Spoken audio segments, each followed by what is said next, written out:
Welcome to Strictly Creative, where we speak with artists, innovators, visionaries, researchers, and champions of creativity. Today's conversation gets right to a subject that deserves far more attention: the mental health of fathers. Becoming a parent is often framed as a time of joy and excitement, but it can also bring stress, pressure, uncertainty, and major emotional change. While a lot of attention is rightly given to mothers during the perinatal period, the mental health of fathers and fathers-to-be is often overlooked.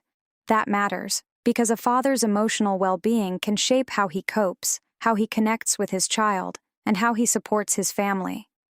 Today, we're joined by Dr. Ryan van Lieshout, professor in the Department of Psychiatry and Behavioural Neurosciences at McMaster University, Canada Research Chair in Perinatal Mental Health, and a leading researcher in this area.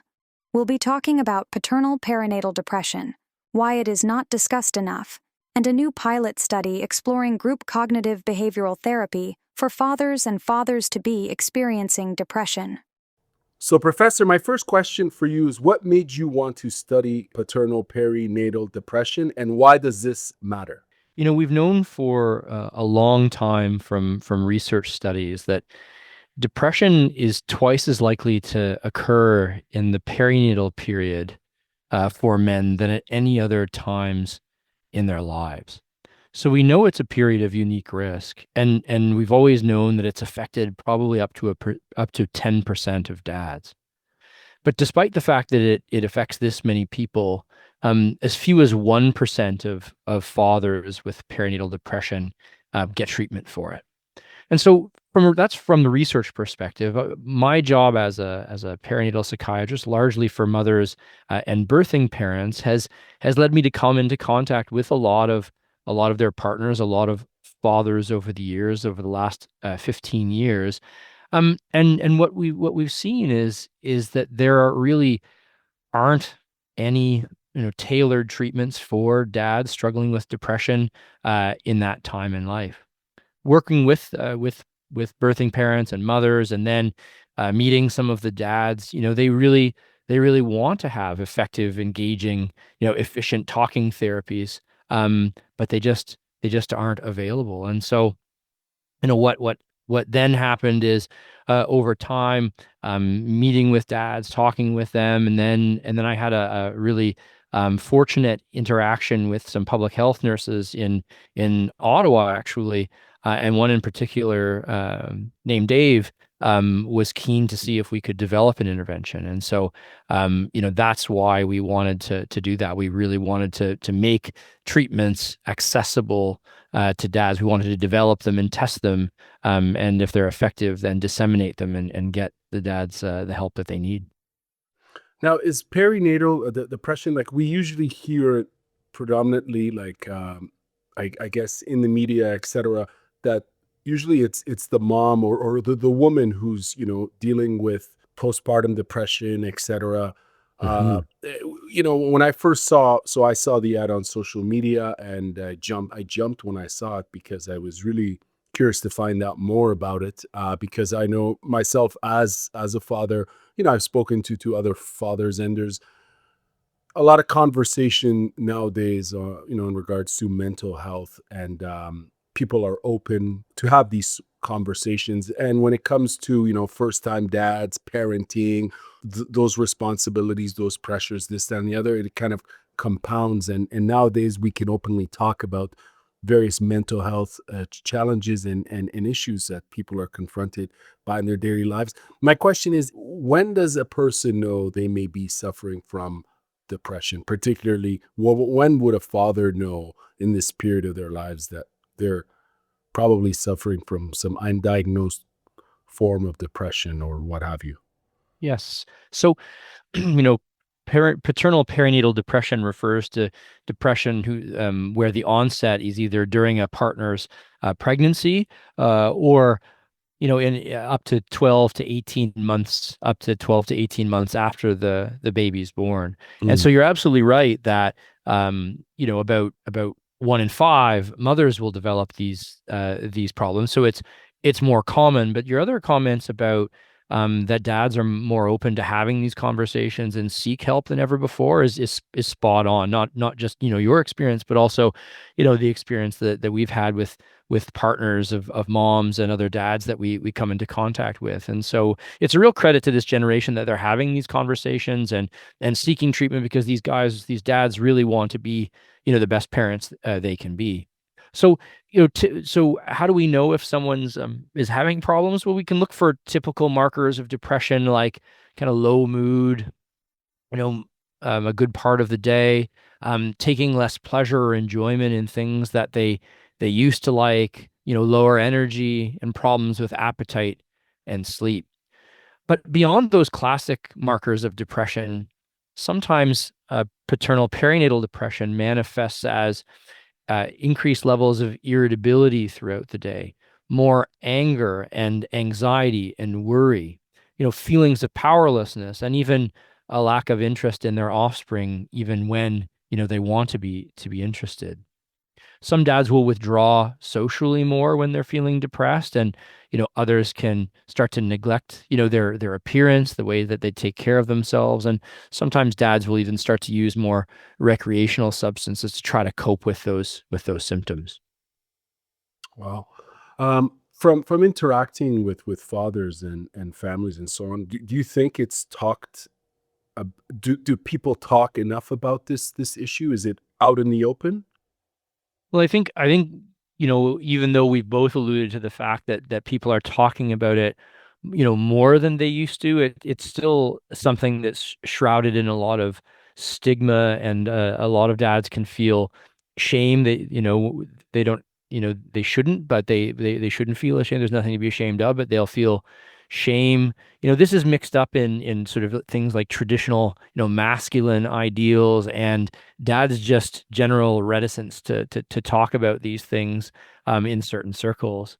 So other things that contribute to why it's not talked about enough is that a lot of dads are not aware of it, and so I'm really glad that you're doing what you can to raise awareness about this problem. And it's not just the dads that aren't aware of it. Often family members aren't aware, partners, and there's a widespread lack of awareness around it by healthcare professionals as well. Family doctors are seeing people with so many different kinds of issues, asthma, things like that. But we're hoping that more of them will recognize that this is a time of particular risk for fathers. Another thing that I think contributes to the lack of discussion and the lack of detection by dads and family members and healthcare professionals is, if we find it, there's a real lack of sort of evidence-based treatments designed specifically to treat depression at this time in life, and that's sort of why we've started to do the pilot study that we're doing. Very interesting. Now, in terms of like what gaps in support or research made you want to launch this study? I know you mentioned that you were engaging with some of the nurses here in the Ottawa region, and they mentioned I think they wanted to have this sort of thing. But like beyond that, what are some of the gaps in support or research that made you want to launch this study? Yeah, one of the things that I was, before doing the research study, I knew I had a sense just from my own clinical work that there were gaps. When I met with Dave, the public health nurse from Ottawa, he reminded me that they'd had programming, supportive programming for dads there for more than a decade. But these can be hard things to sustain. But when May I I was ask why? when Sorry to interrupt. May I Yeah, I ask mean, you I think what? sometimes for the you had asked some good questions before about why don't people engage, right? It's sort of there's some stigma and shame, and sometimes dads don't want to talk about it, and so it can sometimes be hard to have enough people join the groups and things like that. And then of course these are very busy times in people's lives. Mhm.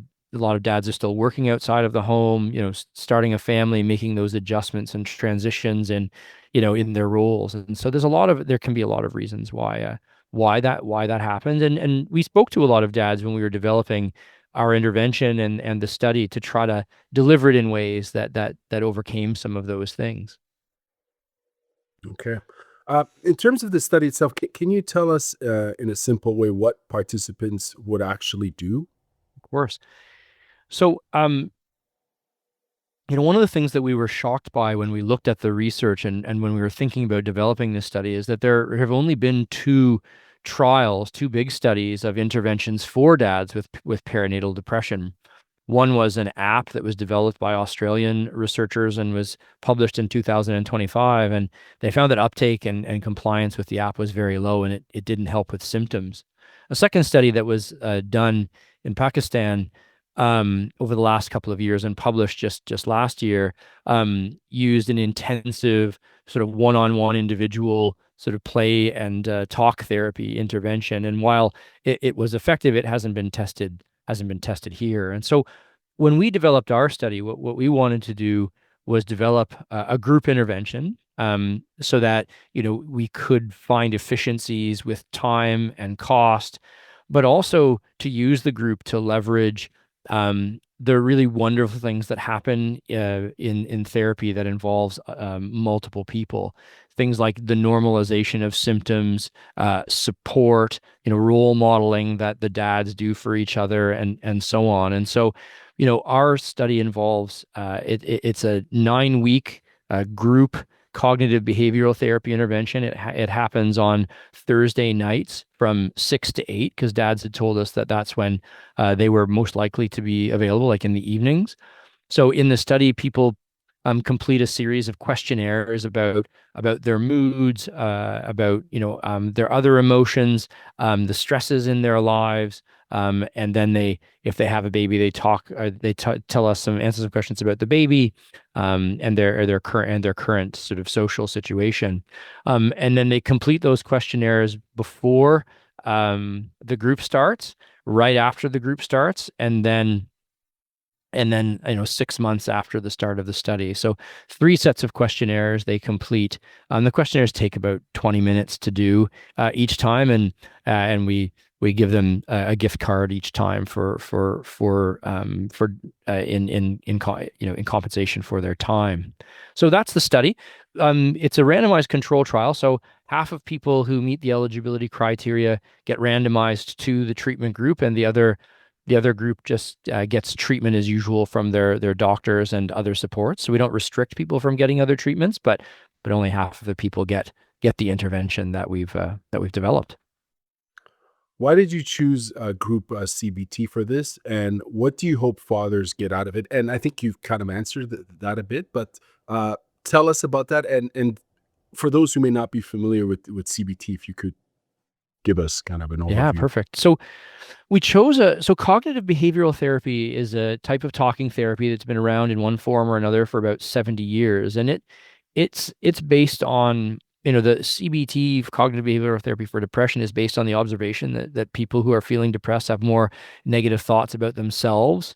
I'm a bad dad. Others, no one cares about me, and the future, like I'll never figure this out. And what happens when we have these kinds of negative thoughts or cognitions, as they call them, they lead to strong emotions, right? You can imagine if you're saying like, I'm a bad dad and I'll never be able to figure this out, it can lead to feelings like, depression or sadness, anxiety, worry, irritability, anger, and things like that. So when our brain detects those kinds of emotions, it often tries to make them go away right away. And the most effective short-term way to make emotions go away is to withdraw or avoid things. And while those sorts of actions or behaviors, withdrawal and avoidance, can be helpful in the short term, in the long term, they make those thoughts or cognitions about ourselves, others, in the future even worse. Things like, if we withdraw, shut the shades, close the curtains, and keep other people away, then we have even more negative cognitions or thoughts like, no one cares about me, no one wants to see me. And so this cycle of cognitions, moods, and behaviors goes round and round. And what CBT aims to do is to break the cycle in 2 places. First, it aims to try to teach people how to identify those thoughts or cognitions about themselves, others, in the future that are leading to those negative emotions. And then we intervene at the point of the behaviors by having the dads engage in more sort of mastery activities, things that give them a sense of accomplishment, and more pleasure activities, things that make them feel better.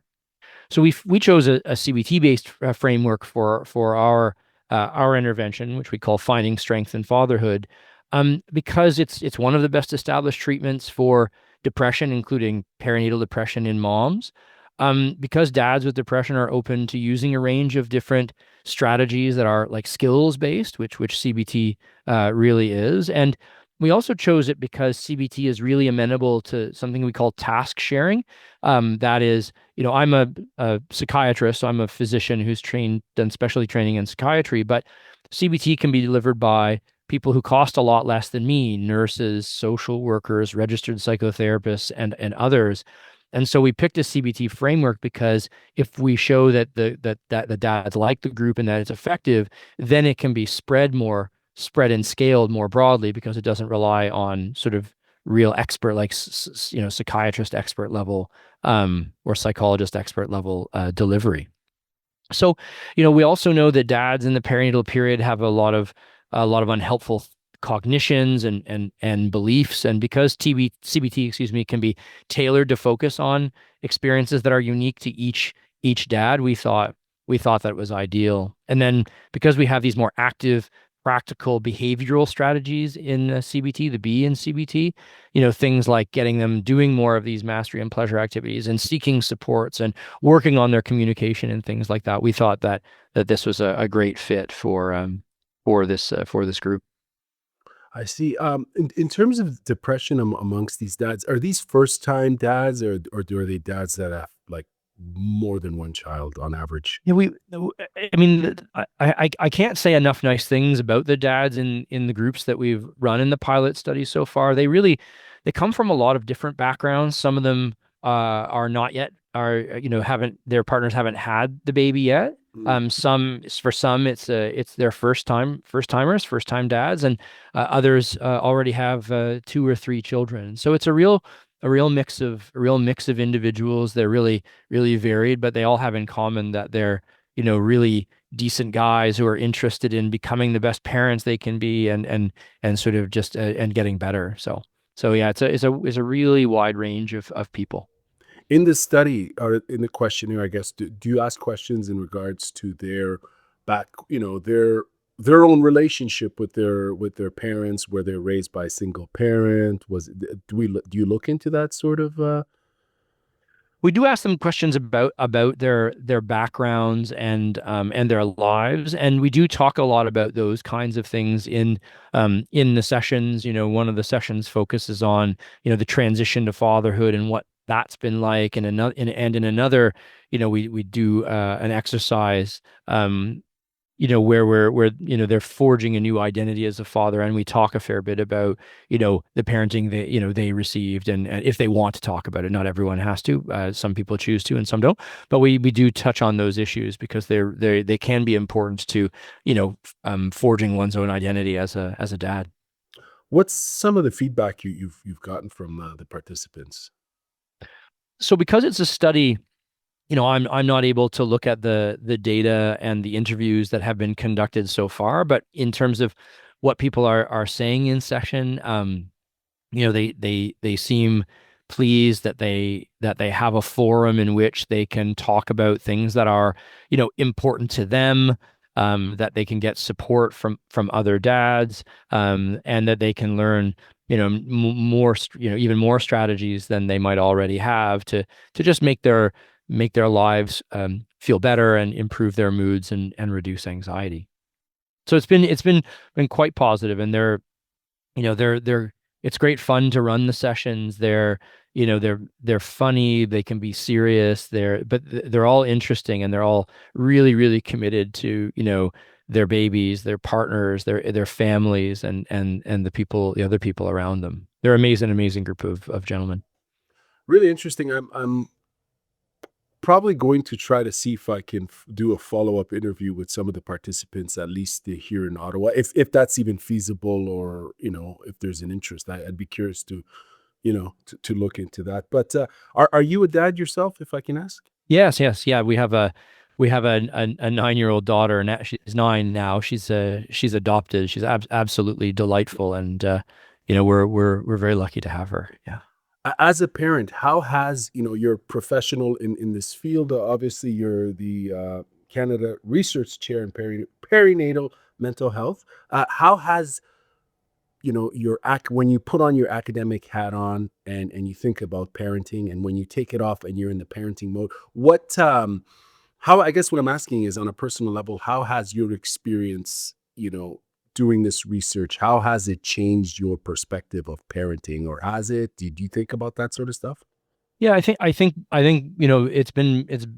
have been bi-directional benefits. Becoming a parent myself has helped me to understand on a deeper level the kinds of issues that people go through, the stresses they face, and the things that are helpful and unhelpful in helping them on their journey.